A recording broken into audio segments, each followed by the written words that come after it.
Okay students, accounts का first chapter हमने आगे पोस्ट किया है, अपलोड कर चुकी हूँ मैं। ये हमारा अकाउंट्स का सेकंड चैप्टर है, बेसिक अकाउंटिंग टर्म्स। इसका पार्ट फर्स्ट आज मैं आप लोगों को समझाऊंगी कि इसमें होता क्या है। पार्ट फर्स्ट में 15 कंटेंट्स हैं जो मैंने यहाँ पे लिखे हुए हैं। 15 कंटेंट्स, यही 15 कंटेंट्स पार्ट फर्स्ट में समझाए गए हैं। आज मैं आप लोगों को एक एक कंटेंट अच्छे से समझाती हूँ कि होते क्या हैं, कि आगे चल के हमारे अकाउंट में काफ़ी काम भी आएंगे और इन्हीं सब कंटेंट का यूज़ भी आगे चल के बहुत अच्छे से किया गया है। अगर आप लोग इसे अच्छे से समझ जाएंगे तो आगे चल के आप इसका यूज़ अच्छे से कर सकते हैं। ओके स्टूडेंट्स, तो हम अब स्टार्ट करते हैं हमारे फर्स्ट कंटेंट से। हमारा फर्स्ट कंटेंट है बिजनेस ट्रांजैक्शंस। बिजनेस ट्रांजैक्शंस होता क्या है? बिजनेस एक इकोनॉमिक एक्टिविटी होती है जिससे हम पैसे कमाते हैं। सभी इकोनॉमिक एक्टिविटीज़ जिससे बिजनेस में इनफ्लो और आउटफ्लो होता है उसे बिजनेस ट्रांजैक्शंस कहते हैं। किस चीज़ का इनफ्लो आउटफ्लो? पैसे का इनफ्लो और आउटफ्लो होता है, उसे क्या कहते हैं? बिजनेस ट्रांजैक्शन कहते हैं। नेक्स्ट है इवेंट। इवेंट क्या होता है? इवेंट कहते हैं उसे जैसे इस बिजनेस ट्रांजैक्शन का क्या रिजल्ट आया, जो मैंने बिजनेस ट्रांजैक्शन किया है उसका क्या रिजल्ट आया, उसे कहते हैं इवेंट। जैसे मैंने बोला अ टेबल इज सोल्ड फॉर ₹50,000। मैंने एक टेबल सोल्ड की कितने रुपीज़ में? 50,000 रुपीज़ में। ये एक ट्रांजैक्शन हुआ, हमारे पास पैसे आए। अगर इसके साथ मैं बोल दूं the cost was table is 40,000। Table की कॉस्ट कितनी थी? 40,000 और हमने बेची उसको 50,000 में, तो हमें प्रॉफिट कितना हुआ? 10,000 का। 50,000 माइनस 40,000, हमें प्रॉफिट कितना हुआ? 10,000 का। तो जो ये एक्स्ट्रा मनी हमने कमाई 10,000, इसे कहेंगे इवेंट। इसे क्या कहेंगे? इवेंट। ओके, ये आपको एग्जाम्पल से समझ में आ गया होगा कि इवेंट किसे कहते हैं। नेक्स्ट आता है अकाउंट। अकाउंट किसे कहते हैं? अकाउंट एक प्लेस होती है जहां पर ये सभी ट्रांजैक्शंस रिकॉर्ड किए जाते हैं। अब अकाउंट बनता कैसे है? अकाउंट ऐसे बनता है, एक साइड होता है डेबिट और एक साइड होता है क्रेडिट। डेबिट बोलते हैं किस साइड वाले को? लेफ्ट हैंड साइड को। लेफ्ट हैंड साइड को क्या बोलते हैं? डेबिट। और क्रेडिट किसे बोलते हैं? राइट हैंड साइड को। राइट हैंड साइड को हम बोलते हैं क्रेडिट। ऐसे ही हमारा अकाउंट बनता है। जैसे कि हमने कौन सा अकाउंट बनाया? कैश अकाउंट बना लिया हमने, तो ये ऐसे ही बनेगा हमारा अकाउंट। ये आगे चल के आपको समझाया जाएगा अच्छे से, और भी आगे नेक्स्ट चैप्टर में हम आपको समझाते रहेंगे। अब आता है कैपिटल। कैपिटल किसे कहते हैं?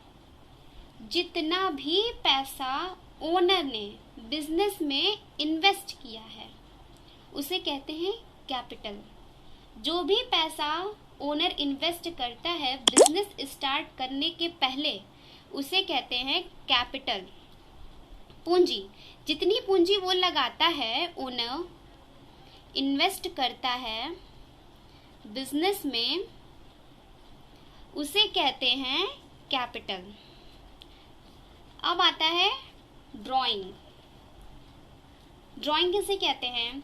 अगर एक ओनर को हम बोल सकते हैं proprietor. Proprietor.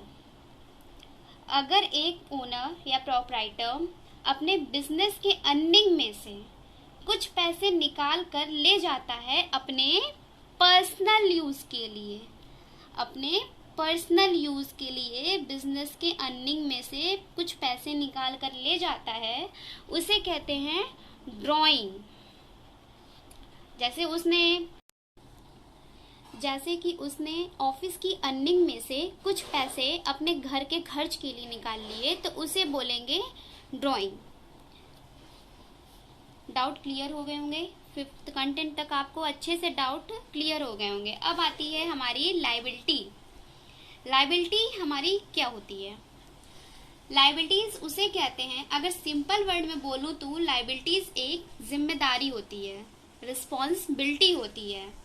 The amount which business owes to outsider, the amount which business owes to outsider, that is called liability. जैसे कि बैंक लोन हमारी लायबिलिटी हुई। एग्जाम्पल में हम मान लेते हैं बैंक लोन। अगर हमने लोन लिया है अपने बिजनेस को स्टार्ट करने के लिए बैंक से, तो वो हमारी लायबिलिटी हुई, क्योंकि हमें आगे चल के उसे देना ही होगा। एक तरह से मैंने उससे उधार लिए हैं, तो वो हमारी लायबिलिटी हुई। ओके, क्योंकि उसे मुझे पे बैक करना है। लायबिलिटी क्लियर हो गई होगी। अब आती है एसेट्स। एसेट्स किसे कहते हैं? हिंदी में बोलूं तो एसेट्स को बोलेंगे संपत्ति, हमारी संपत्ति, उसे बोलते हैं एसेट्स। बिजनेस की जो प्रॉपर्टी होती है, जो हमारी बिजनेस की अर्निंग में हेल्प करती है, उसे एसेट्स कहते हैं। और अगर हमें किसी से पैसे भी लेने होते हैं, अगर हमें किसी से पैसे भी लेने होते हैं या हमें पैसे मिलने वाले रहते हैं, तो उसे भी हम एसेट्स कह सकते हैं। जैसे संपत्ति में हमारी आ जाएगी एग्जाम्पल में बिल्डिंग। बिल्डिंग ये हमारी संपत्ति है। शॉप ये भी हमारी संपत्ति है। कैश ये भी हमारी संपत्ति है। ये हमारा सब खुद का है, तो इसे बोलते हैं एसेट्स। अब आता है 8th एक्सपेंस। एक्सपेंस मीन्स खर्चे। The cost incurred producing and selling, that is expense. ये सिंपल सा है, समझ में आ गया होगा ये तो। अब आता है रेवेन्यू। रेवेन्यू किसे कहते हैं? टोटल जितना मनी रिसीव हुआ through sale of any goods. Business में हम सामान को, जो हम लोग सामान बेचते हैं, उसे गुड्स कहते हैं। तो जितना भी मनी हमने रिसीव किया है अपने सामान बेचकर, उसे क्या बोलते हैं? रेवेन्यू। जैसे कि हमने यहाँ पे एग्जाम्पल दिया था कि मैंने यहाँ पे एक टेबल सोल्ड की 50,000 की, तो ये हमारा क्या हो गया? रेवेन्यू। क्या हुआ हमारा? 50,000 हमारा क्या हो गया यहाँ पे? सॉरी, यहाँ पे रेवेन्यू हो गया 50,000। ओके, अब आती है इनकम। इनकम क्या होती है? इनकम होता है रेवेन्यू माइनस एक्सपेंसेस। जितना हमने पूरे साल में कमाया है और जितना हमने खर्चा किया, इन दोनों को हम माइनस कर देंगे तो हमारा आ जाएगा इनकम। Okay, complete. अब हम आते हैं प्रॉफिट पे। अब हम ये भी कह सकते हैं कि 10,000 ये जो था हमारा एग्जाम्पल में, ये हमारा प्रॉफिट था। नहीं, ये हमने एक्स्ट्रा मनी रिसीव की थी।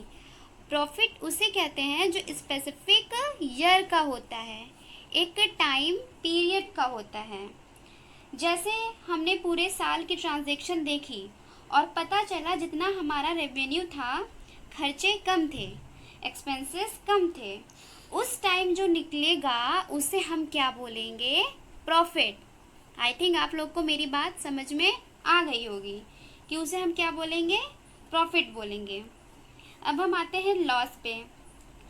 पूरे साल का रेवेन्यू कम है एक्सपेंस से, तो उसे हम क्या बोलेंगे? लॉस। जैसे हमने रेवेन्यू देखा, ये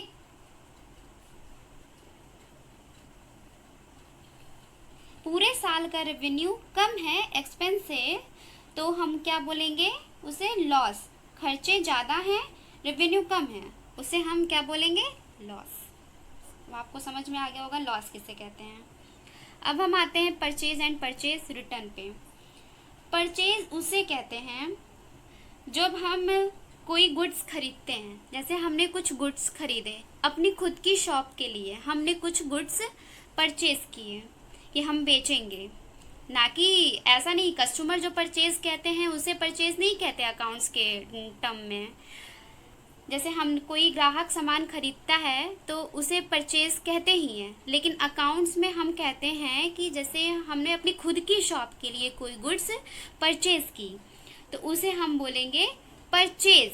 और अगर परचेज करते समय हमारा वो सामान डिफेक्ट निकला, होलसेल में हमने सामान खरीदा और अगर कोई प्रॉब्लम निकली, क्वालिटी ख़राब निकली, कुछ भी हुआ और उसे हमने रिटर्न किया तो उसे बोलेंगे परचेज रिटर्न।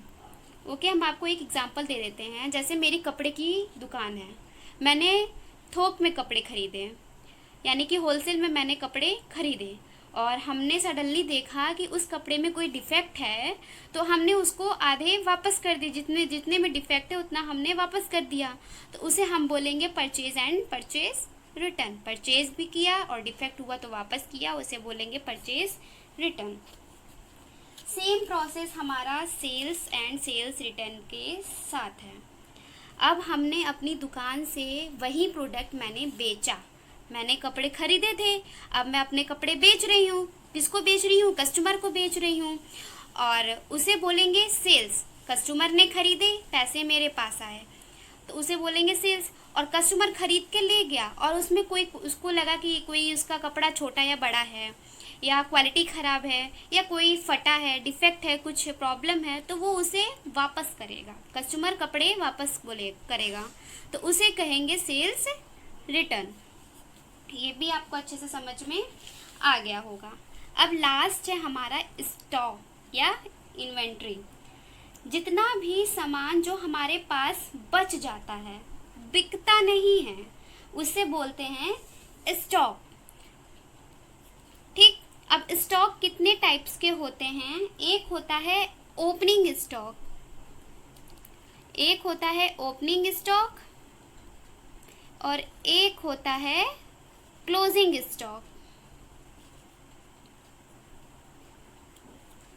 ईयर के स्टार्टिंग में जो स्टॉक होता है उसे बोलते हैं ओपनिंग स्टॉक एंड ईयर के एंडिंग में जो स्टॉक होता है उसे बोलते हैं क्लोजिंग स्टॉक, या स्टॉक को हम बोल सकते हैं इन्वेंट्री भी। अब आपको सारे कंटेंट्स अच्छे से समझ में आ गए होंगे। ये हमारा पार्ट 1 था। पार्ट 2 मैं आपको नेक्स्ट वीडियो में अपलोड करूँगी, पार्ट 2। और अगर आपको मेरा समझ में आया होगा तो आप ज़रूर लाइक और सब्सक्राइब करिएगा। और जो भी आपको टॉपिक ना समझ में आए अकाउंट्स में, आप मुझे कमेंट्स में बता सकते हैं, वो टॉपिक भी मैं क्लियर करूँगी। अब आपको सारे कंटेंट्स अच्छे से समझ में आ गए होंगे। ये हमारा पार्ट 1 था। पार्ट 2 मैं आपको नेक्स्ट वीडियो में अपलोड करूँगी, पार्ट 2। और अगर आपको मेरा समझ में आया होगा तो आप ज़रूर लाइक और सब्सक्राइब करिएगा। और जो भी आपको टॉपिक ना समझ में आए अकाउंट्स में, आप मुझे कमेंट्स में बता सकते हैं, वो टॉपिक भी मैं क्लियर करूँगी।